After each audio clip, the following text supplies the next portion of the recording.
Time now for The Real Estate Connection with Stephen Theard, a realtor and certified probate and real estate specialist.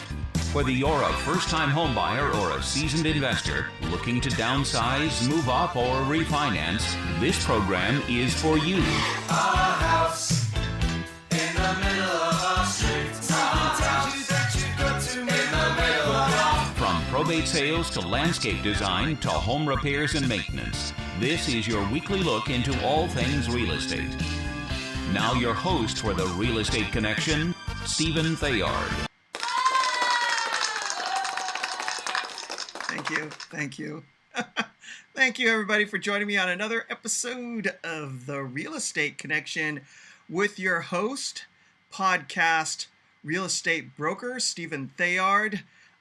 Living up here, living the dream in Northern California. California DRE number 017000019. Hey, everybody, thank you for joining me today. So we are going to just jump right on in.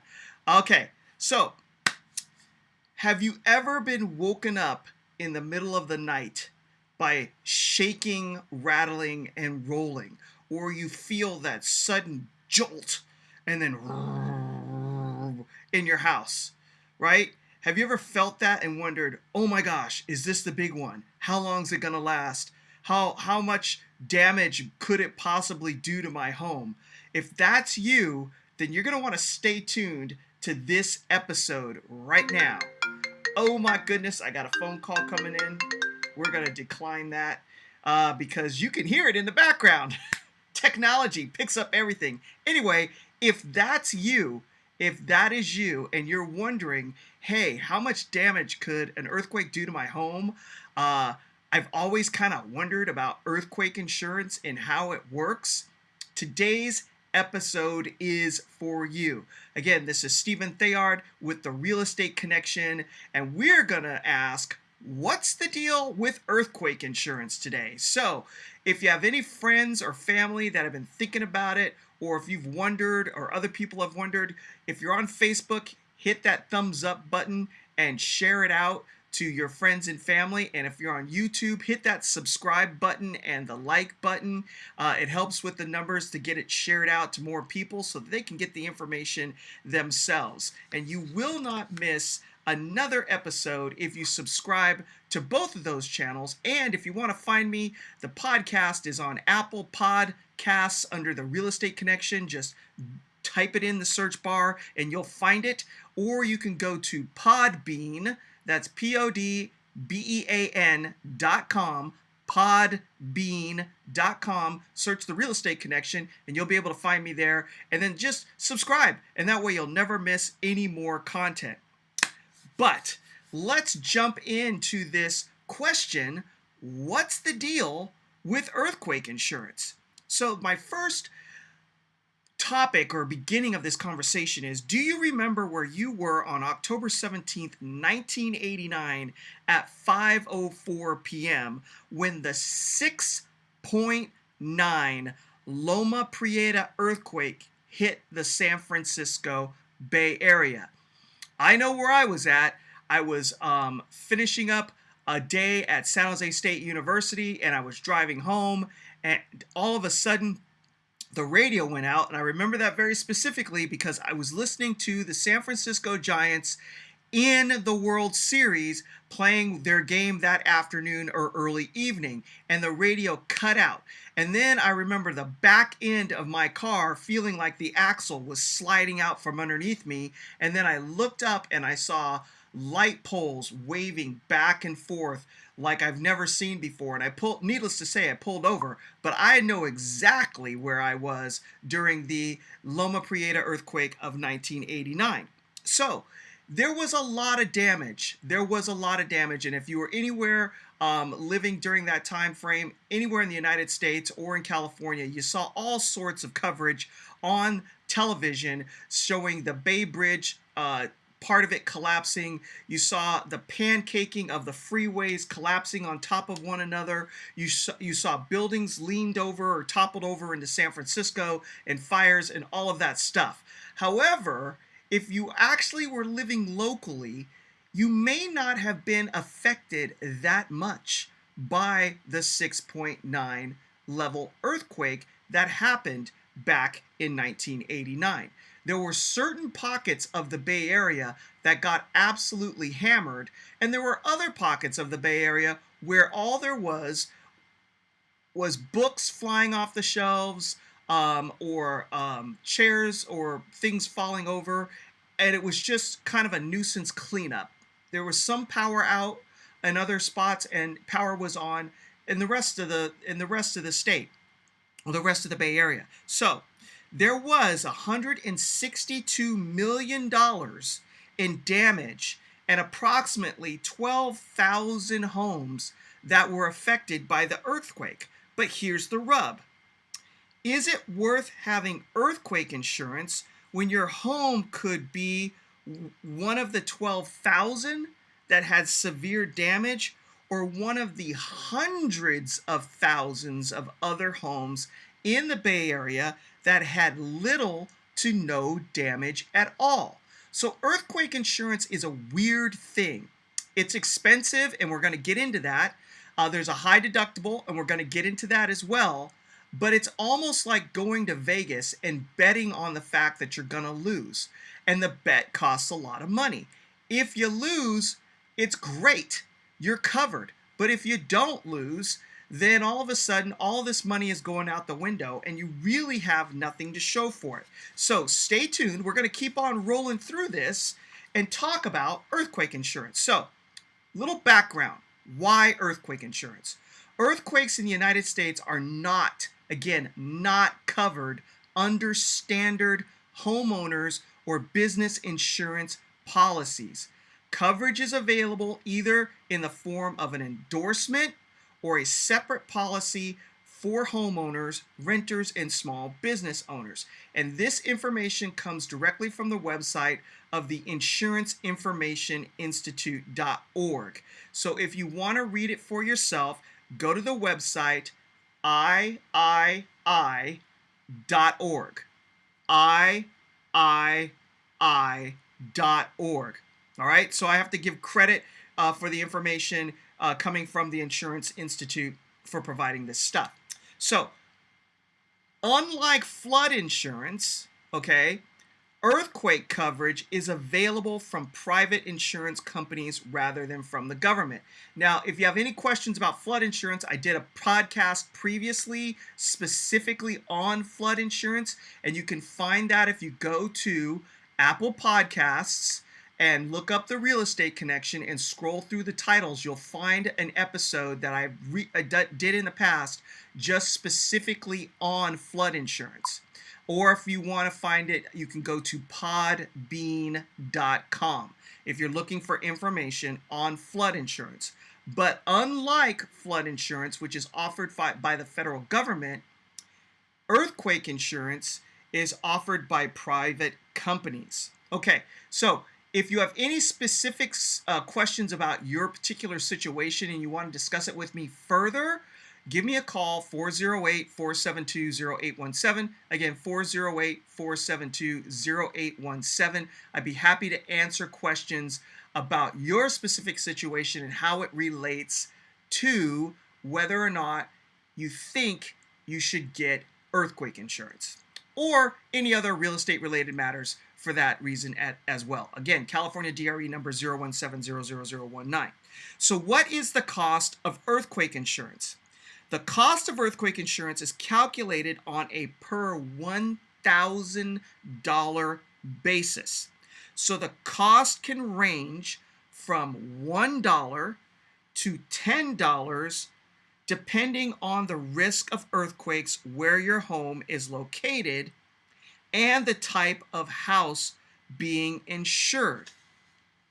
A brick home having more risk of significant damage, while a wood home has less risk, will absolutely play into whether or not the cost per 1,000, again, is either $1 or $10 or somewhere in the middle. So earthquakes, all right, so again, we're going to do a calculation on what that would look like. So if, for instance, based on where your house is located in the state of California and the type of structure you have, whether it's a wood frame house that tends to move a little bit when it's bolted to the concrete versus a brick home that may shake, vibrate, and come completely all apart, you will have a different cost per 1,000 for your earthquakes insurance. So let's say, for instance, it's $3 for every $1,000 of value in your home. So if your home is worth $700,000, you would take the $3 times 700,000. Your annual premium would be $2,100 annually, or $175 a month. Okay, so that's a significant amount of money for a lot of people. So is it worth it? Well, that's just the premium. We haven't even looked at what the deductibles are. Dealing with insurance, it's always important to look at what your insurance policy covers and what your deductible is.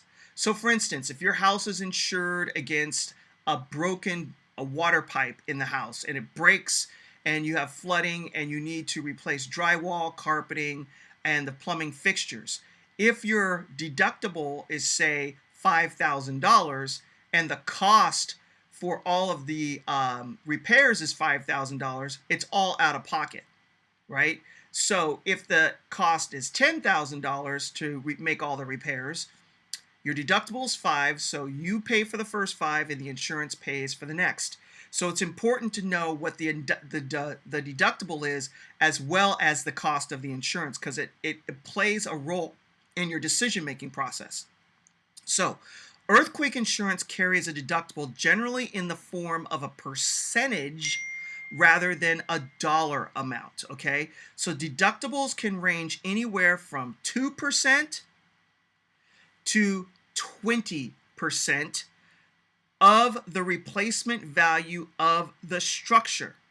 This means that if it costs $100,000 to rebuild a home and there was a 2% deductible, the consumer would be responsible for the first $2,000. Okay, do you understand that concept? If not, give me a phone call. We can walk through it on the phone because we probably don't have enough time here to dive deep into it.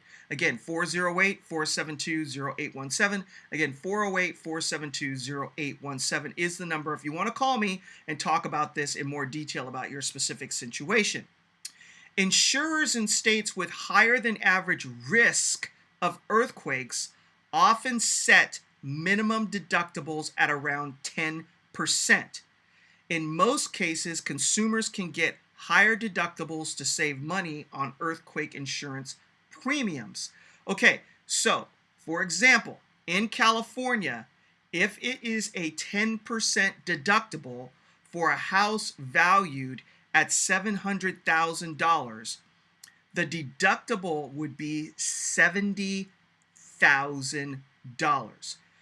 Therefore, you as the insurance policy holder would be required to pay the first $70,000, and then insurance would cover the remaining damage. So you have to ask yourself, is it worth it? If you're living in California and you're looking at a 10% deductible with the median cost or median value of a home, say in the Bay Area, around $1 million, 10% of $1 million is 100 grand. So there would have to be significant damage to your home before the insurance policy would kick in. And that's the big question, because we never know how big or destructive an earthquake will be. Oftentimes we get them in the 1 to 3.5 degree on the Richter scale, which is a nice little shaking and bumping where you notice it, but it doesn't cause significant damage. And even in the last large earthquake that was 6.9, only 12,000 structures in the Bay Area had extremely significant damage to them, where I think you would definitely benefit from having earthquake insurance. So again, it's a gamble. It's a bet on whether or not you're going to lose in an earthquake. So let's talk about the California Earthquake Authority. In 1969, the California legislature established the California Earthquake Authority, called the CEA, as a public managed, largely privately funded entity. The CEA is now the largest provider of earthquake insurance in the United States, with more than 1 million policies in force in California at the end of 2017. So this data is 4 years old, so it's probably grown since then. The standard CEA policy includes a deductible that is 15% of the home's replacement cost. So remember, we were saying 10%, right, of $1 million, $100,000. 15%, $150,000. That's a big deductible. The basic policy covers only the house. Other structures such as garages, pools, and etc. are not covered. Personal possessions are covered up to $5,000, and loss of use expenses, the additional cost of living elsewhere while the home repairs are made, are covered up to I believe $1,500, but I have to double check that. Recognizing that some people want more comprehensive coverage, the CEA also offers a 10% deductible insurance for other structures. Personal items covering up to $100,000 and $15,000 in loss of use coverage. Premiums vary widely among the 19 rating territories based on the type of house, its age, the nature of the soil, proximity to known fault lines. The CEA has reserves of about $9 billion. So I know that was a lot. We went really fast, but you know, it's a 20-minute show and we have a lot to cover. So just know that if you're looking for earthquake insurance in the state of California, you're gonna go to the California Earthquake Authority. Verify if the deductible is still at 15% because this data is a few years old, and look into it. But even so, that's a large deductible for a house in the Bay Area where our median prices in San Jose and the surrounding cities is approximately $1 million. Okay, so that's a big number, and so is it worth it for you and your family? So what are the pros and cons of earthquake insurance? The credit for this goes to Mila Arrojo, the Balance.com article dated July 1st, 2019. So pros: if your house is damaged, basically you're covered for whatever the insurance covers. And again, read the policy and know what it is. And then it also can cover additional living expenses outside of waiting to get the house repaired. And it also can cover personal items. And depending on how much coverage you want, you can get additional coverage. Okay, so what kinds of damage do earthquakes cause? Partial to total destruction of a building, building collapse, structural damage to buildings that create dangerous circumstances and require repair, structural damage to additional structures on your property, including items like swimming pools, damage to other property and landscaping, explosions, fires, gas leaks, landslides, avalanches, flash floods, and tsunamis. Don't forget, we live in a coastal area, and when there's an earthquake off the coast, it can absolutely cause a tsunami. There are tsunami warning horns along the coastline of California just in case that happens. And if you remember, I believe it happened in Japan, where there was an earthquake that caused a tsunami. So it's a big deal. It's a water surge that comes on land and it just keeps on coming, and it causes significant damage. So if you're on the coast, earthquake insurance might sound more attractive just for the issue of tsunamis that may hit. Now, what are the cons of buying earthquake insurance? All right. In some states, mainly those with the highest risks, earthquake insurance can be costly. You have to decide if it's more likely that you will suffer from paying the high price of earthquake insurance versus taking the risk that an earthquake will not destroy your home. Even when you have earthquake insurance, you will have a high deductible to pay relative to the deductible on the regular home insurance policy. The deductible for earthquake insurance is often a percentage of the coverage of the building amount, like 5, 10, or 15% of the building's insured value. So, again, earthquake insurance is a gamble. You're basically betting that you're going to lose heavy in an earthquake in order for it to pay off. You may take the approach of, if the earthquake is massive and it affects the community at large, maybe national FEMA or federal funds will come in to help save people. And then you're really relying on the insurance of the federal government versus your own individual policies or coverage. That is an approach that some people take. I'm not saying I recommend it, but it is a thought process. Just like when there is wide devastation from hurricanes or tornadoes, you have the federal government that comes in and provides dollars to help rebuild in those areas. So if it is a massive earthquake in the Bay Area that affects large swaths of land and homes and businesses, then you might see the federal government step in and help out despite you having no earthquake insurance. What can you do to protect your home from an earthquake? First of all, check to see if your home is properly bolted to the concrete perimeter foundation. Most new construction is absolutely that way. Older construction may not have it. You'll want to get that checked. Have your brick chimney inspected to make sure it is secure for a future earthquake. And check to see if you have any major gas lines running through your property and know where they are located.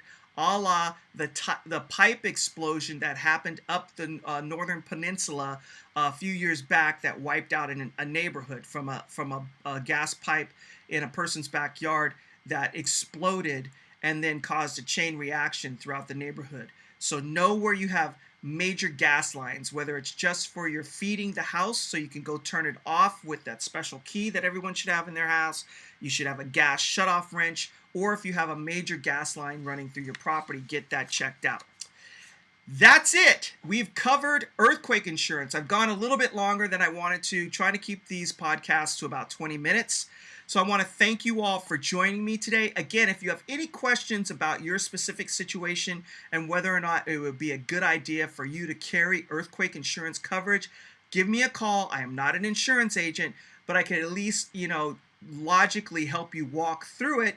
And then if you do need to talk to an insurance agent, call your local, your homeowner's insurance, no matter what company it is, and just ask them. If they don't cover it, call CEA, the California Earthquake Authority, walk through it with them, visit their website, and see what kind of coverages they have to offer, and maybe give them a phone call as well to find out how much it would cost and to confirm whether that deductible is still 15% of your value. I'm going to leave you with this. It's from Luke 6:38. Give, and it will be given to you. A good measure, pressed down, shaken together, and running over, will be poured into your lap. For with the measure you use, it will be measured to you. So remember to be kind, give that generously. Remember to give to those who are in need, give that generously. And if you have extra time to help those who need assistance in their lives anywhere, give that generously as well, because it's promised that it will be given back to you. So with that, God bless you. God bless the United States of America as I look for my cover page for my outro here. Oh, here it is. And thank you for joining me, and we'll see you next week on another episode of The Real Estate Connection. All right, take care and bye-bye. This has been The Real Estate Connection with Realtor and Certified Probate and Real Estate Specialist Stephen Theard. Licensed Cal BRE number 0170019. For more information on this program, visit realestateconnectionradio.com. To contact Stephen directly, call 408-472-0817 or email info@realestateconnectionradio.com. And be sure to tune in next week at this time for The Real Estate Connection.